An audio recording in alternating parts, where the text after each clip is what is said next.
All this is Dr. Mobeen Sayed. So we are going to continue with our discussion about the parasite damage because of the spike protein or the parasite malfunction because of the spike protein. So let me share my screen and we will start.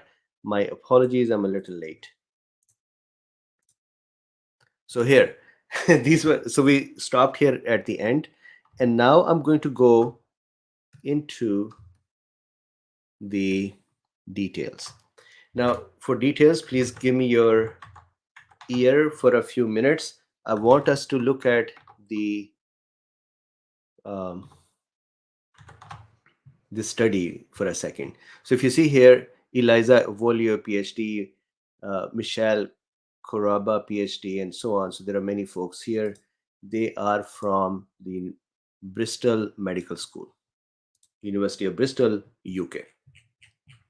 Now, this is a beautiful study and a lot of discussion is done. What they did was they brought in various cells and then they attached CD147 with these spike proteins. They had SARS-CoV-2 and so on. So that is the discussion that I'm going to go over. It is a summary of this page.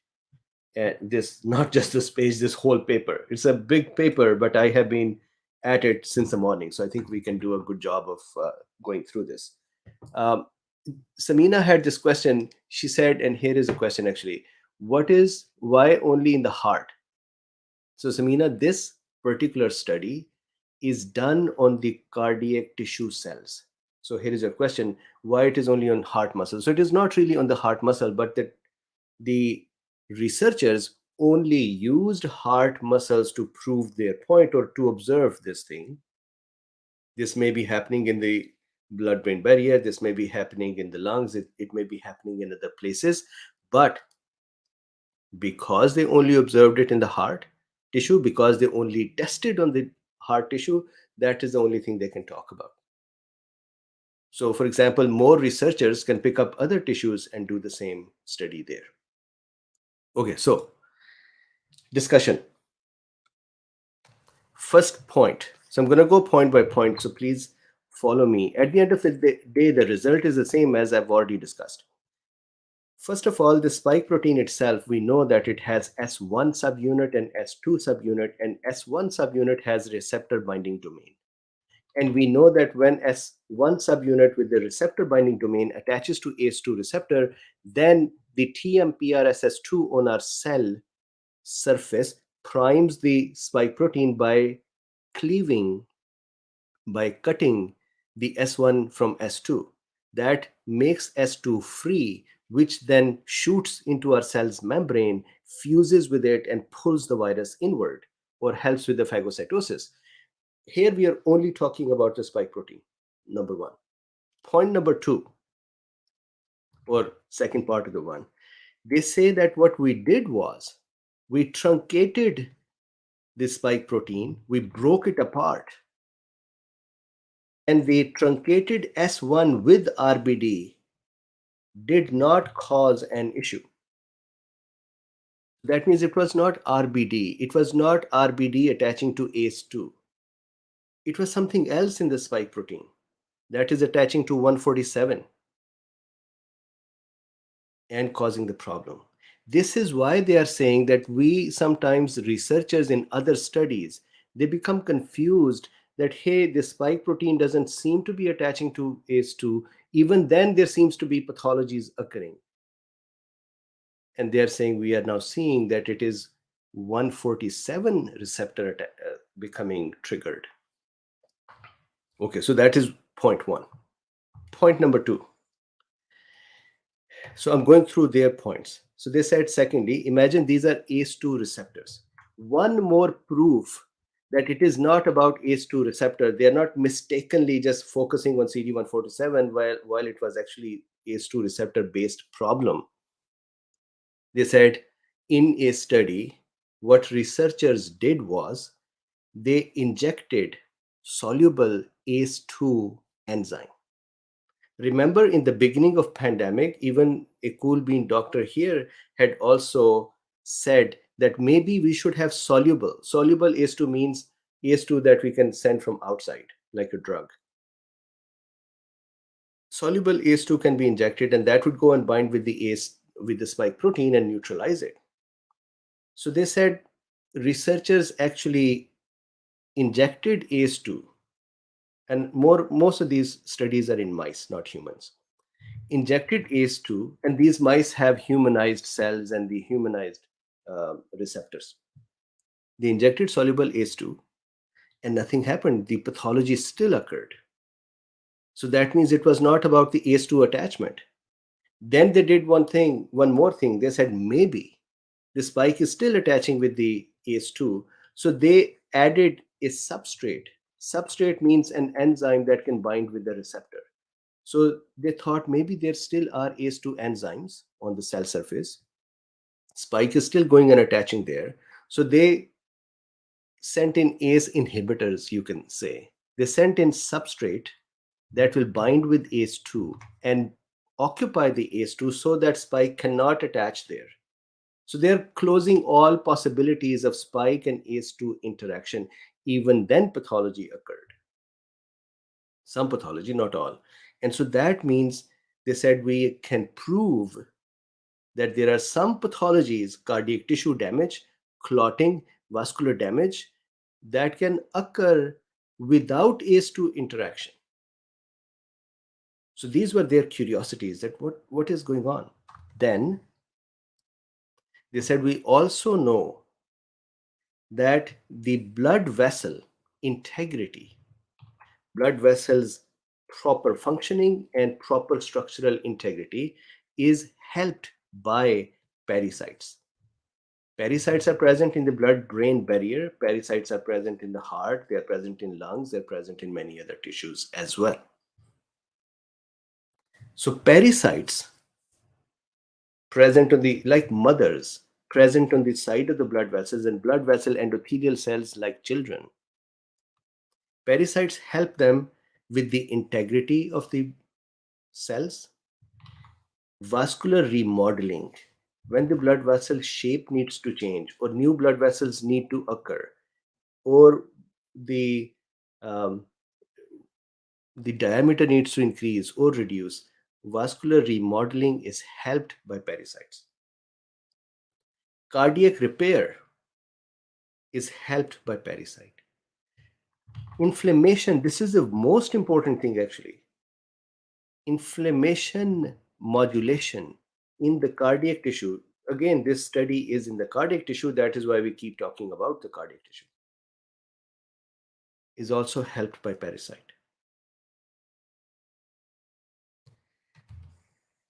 Then next point. So they are giving us point by point reasons for why this study makes sense. Then they go to the next part and they're saying that in patients of severe myocardial disease, heart attacks, or patients whose muscles, not just heart attack, for other reason, cardiac muscle is damaged. They say that we observe in these patients that their pericytes are exhausted, their pericytes are dysfunctional, their pericytes are not working correctly. Now, it could be that pericyte is not working correctly because there is damage to the tissue and they got damaged as well and they are abnormal. Or it could be that they became abnormal and that contributed to the damage. But it is observed that whenever there is cardiac tissue damage, this blue part, let's say this whole thing is cardiac muscle, this blue part is the damaged tissue. And when you see severe cardiac damage, cardiac muscle damage or myocardial damage, you see pericytes being abnormal. Then in the study, so after all these things that they know, in the study what they did was they had 64 patients whose serum between the day 0 to 34 of the symptoms of COVID, whose serum was taken. So that is one. Half of them were males and the other half were females. Then for control, the serum was obtained from the patients who had donated their serum even before the pandemic. So that serum was sitting in the blood bank and they obtained that serum. So that was pre-pandemic. So the concept of spike there or SARS-CoV-2 there was not there. So now they have two sets of serum, pre-pandemic patients or persons serum, and then COVID patients serums, blood samples. Then what they did was they also took cardiac tissue cells. So they said there were 3 patients who were at the end stage of their heart disease and they had heart transplants. So their existing cardiac tissue was donated by them. With consent, cells were taken from them. So there were cardiac tissue cells obtained from human beings. Then they obtained cardiac parasites and endothelial cells from these heart tissue cells, and then they cultured them, they nourished them, they increased them in the lab. Remember, it's an in vitro study. So these one over here, the blue ones are parasites, the red ones are endothelial cells. They put them together in a dish and cultured them. Then they got human gut epithelial cells. Why did they get those cells?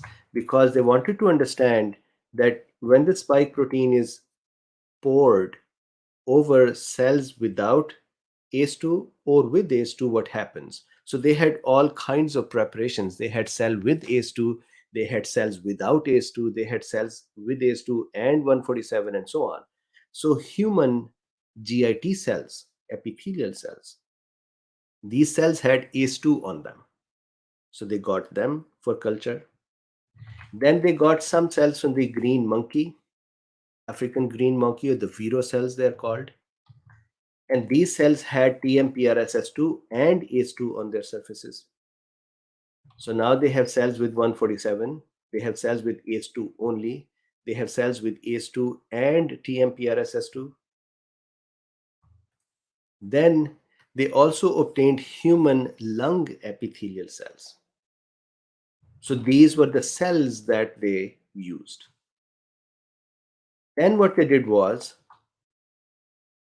they got the genetic material for spike protein, just like genetic material that is present in the vaccines. They obtained the genetic code for the spike protein. They said the only modification we did to this code was to stabilize it so it doesn't become degraded or killed very fast before they could do some testing with them. So they created recombinant spike protein. That is why in their study they continue to say that our study is on recombinant spike protein. Maybe the actual spike protein will not have these outcomes. But again, their modifications are not of such type. Anyways, so here are some cells in which they made spike proteins by injecting the RNA, just like we have vaccines that have messenger RNA and that go into our cell and we make spike protein. They did that in the lab. That helped them make spike proteins. Then they obtained SARS-CoV-2. Look at the beautiful diagrams I made today. Totally happy Thanksgiving. So SARS-CoV-2 they obtained as well. And they started experimenting. So they have a complete list of their method for how did they experiment. So I didn't want to go through that. So just here, all of these cool scientists and researchers, they started now working with all those cells, with the spike proteins, with the SARS-CoV-2, and started doing various kind of combinations and observing them. They formed the parasites as well. These parasite cells had NG2 marker on them. This is a specific marker for parasite, plus PDGFR beta. This is what I was saying at that time. PDGFR beta is on parasites, PDGFR alpha is on fibroblasts. So they both cells under the microscope look spindle-like, but based on beta or alpha, you can differentiate between a pericyte and a fibroblast. Fibroblast cells are present everywhere. Their job is to make collagen and fibrin and other connective tissue components. So with this, now these pericytes, if you look here, they had ACE2 on them, they had TMPRSS2 on them, they had CD147 on them, plus they had NG2 marker and PDGFR beta to prove that they were pericytes. And what did they find?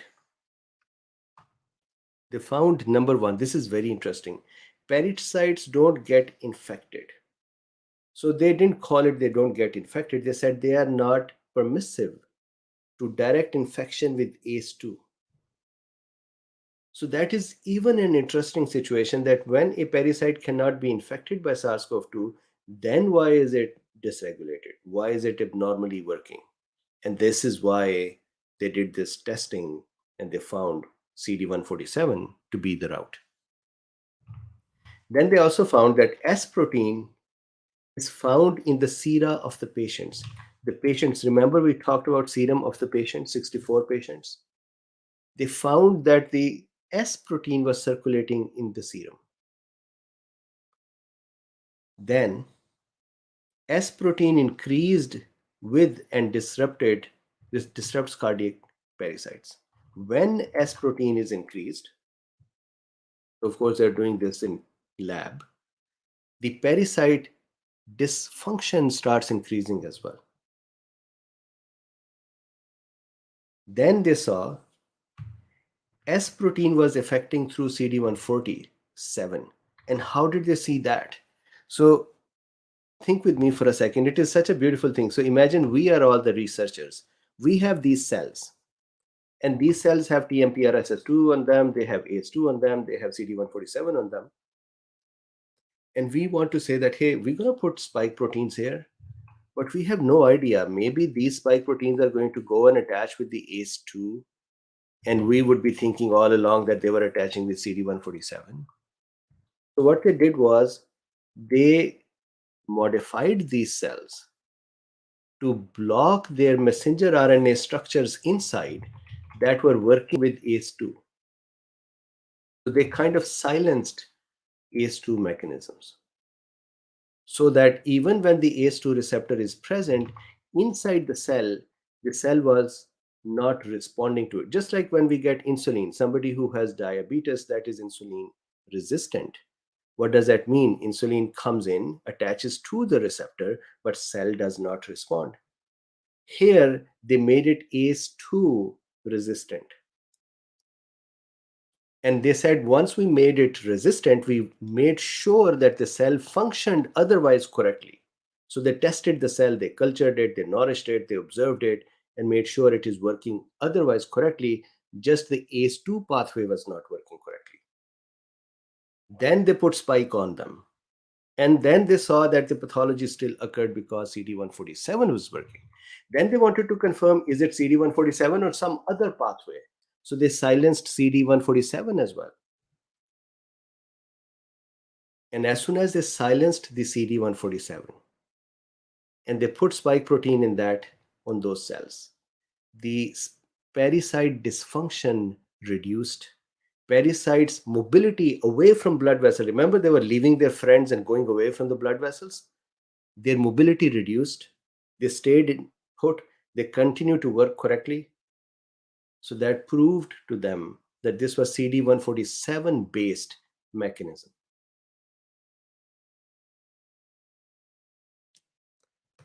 Very, very interesting. Then S protein primed PC secrete inflammatory cytokines.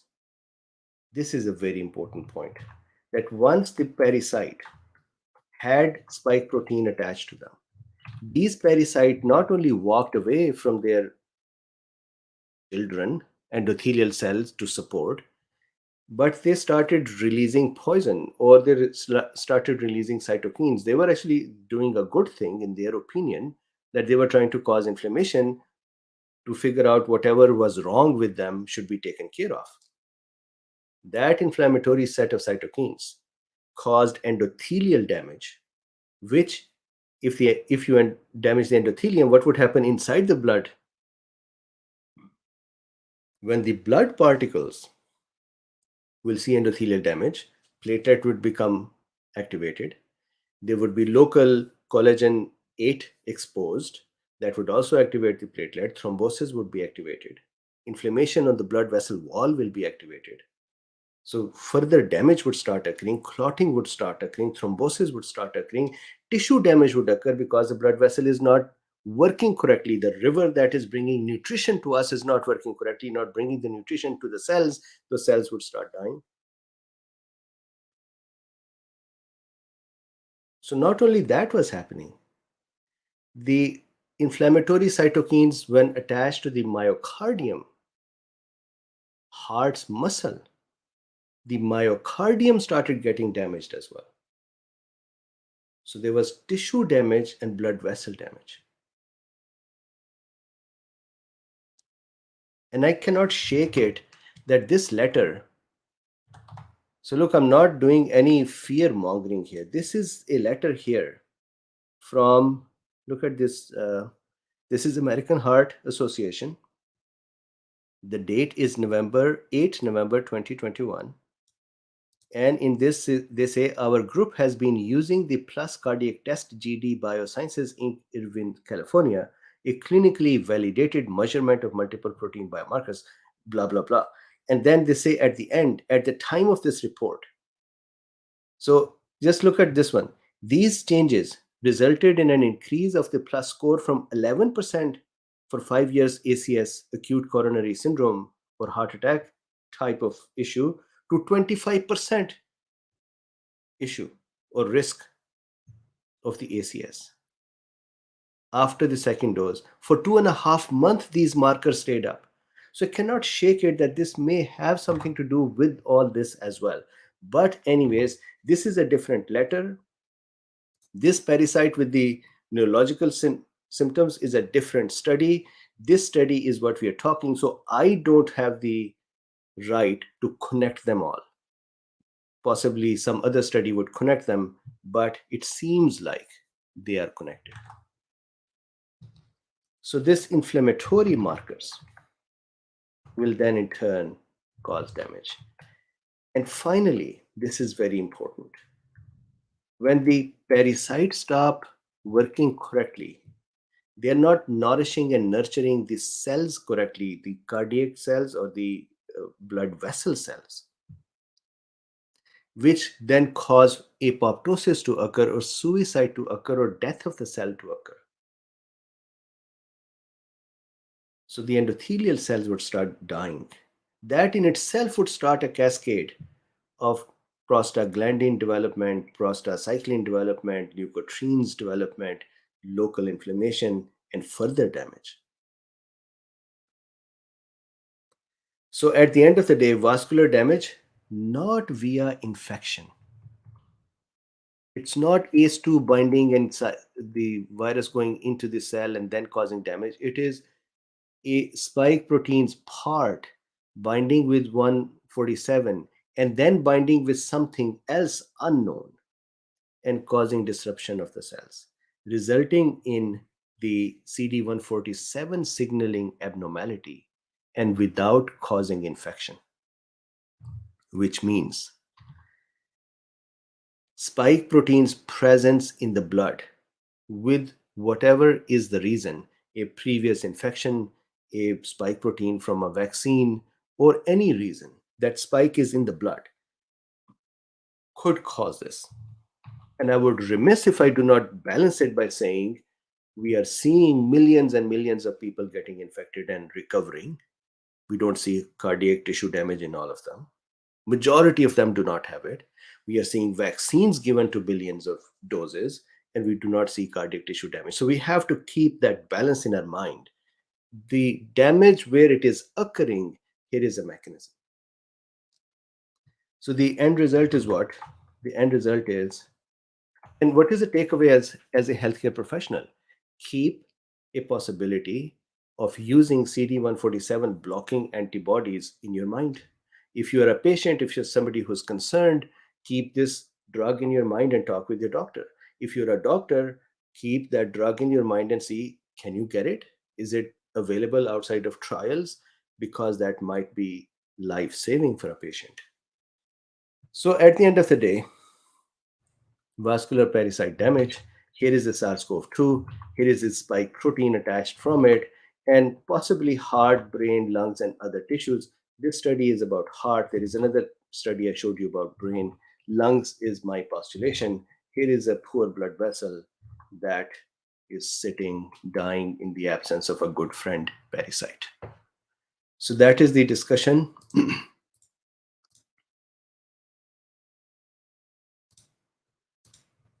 A very happy Thanksgiving to all of you tomorrow. I will come back in a few minutes again and we'll do a chit chat, maybe a shorter chit chat today, and maybe just generally Thanksgiving discussions with each other. So I'll come back for a chit chat as well. If you would like to support this work, one, you can just like, subscribe, and share. Just liking would actually allow the algorithm to spread it everywhere. So that is one easy thing and free thing you can do. And the other, if you wanted to do more, then there are 3 links in the description. You can support it by buying me a coffee or PayPal or becoming a patron. So thank you very much. And I would see you in another 5-10 minutes.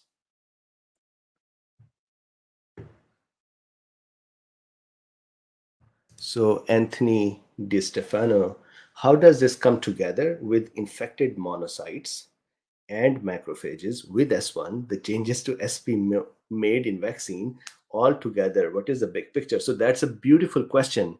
And I have been thinking about that since the morning, that we also have this thought, or Dr. Bruce Patterson's discussion, the research, that there is S1 sitting in the monocyte. Who knows, that S1 may be also outside working with the parasites. The author said it is possible that the S1 stays attached to the CD147 even when the virus is gone. Who knows that when we are saying it is the monocyte that is carrying the S1, it is actually the S1 attached to the parasite, which when is disrupted and is not working correctly, monocyte or macrophages are eating them up, and that is how S1 piece is ending up in the macrophage or monocyte. Maybe that is how even S2 might be ending up there as well. So it is possible that this whole thing is actually connected. And the connection may be, this may be the final common part of the connection, that the spike protein sheds off from the virus, attaches with the CD147, stays there, becomes cleaved, only S1 portion is left. That becomes phagocytosed, because parasites are going to die as well. And whenever any cell dies, our monocytes, macrophages, they would eat them up. So maybe that is what is happening. This is the conjecture part. So thank you very much once again, and I would see you in a few minutes.